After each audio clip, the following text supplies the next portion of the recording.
Flinex ng isang nanay ang kanyang editing skills sa birthday greeting para sa kanyang bunsong anak. Tunghayan ang reaksyon dito ng anak na kinatuwaan din ng netizens sa report ni Oscar Oida. Napuno ng bulaklak ang birthday ni Angelo Alcutia at mukhang nakapag-out of town pa.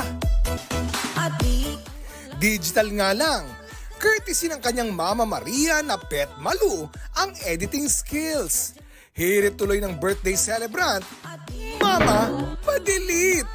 Joke lang daw dahil, ika nga, it's the thought that counts. Pagkagising ko, syempre nag-scroll sa Facebook.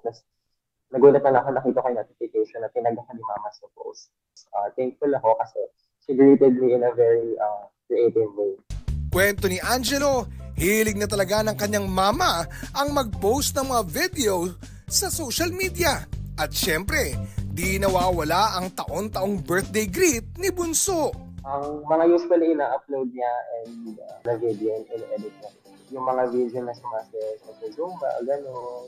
Pati yung mga ganap niya sa bahay. Usually yung pag-greet niya sa akin, nagpo-post talaga siya ng pictures ko na where I look good, gano'n. Tapos nag-greet siya in text. Pero di lang si Angelo ang natuwa. Pati netizens, naaliw at nakibati na rin sa kanya. Papa-good vibes lang. Hindi ko talaga ina-expect na mag-viral siya ng gano'n. Mensahe niya sa kanyang mama. Yung mama ko is the kind of mom na would always give you 120% to take care of us. Di na bunso. Sobrang swerte ko na mama ko siya. Wala ako sa kanilalagyan ko ngayon if wala akong mama na katulad mo na sobrang maalaga sa amin. Oscar Oida, nagbabalita para sa GMA Integrated News. Mga kapuso, alamin ang State of the Nation.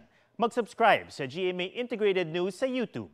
Sa ating mga kapuso abroad, samahan nyo kami sa GMA Pinoy TV at sa www.gmanews.tv.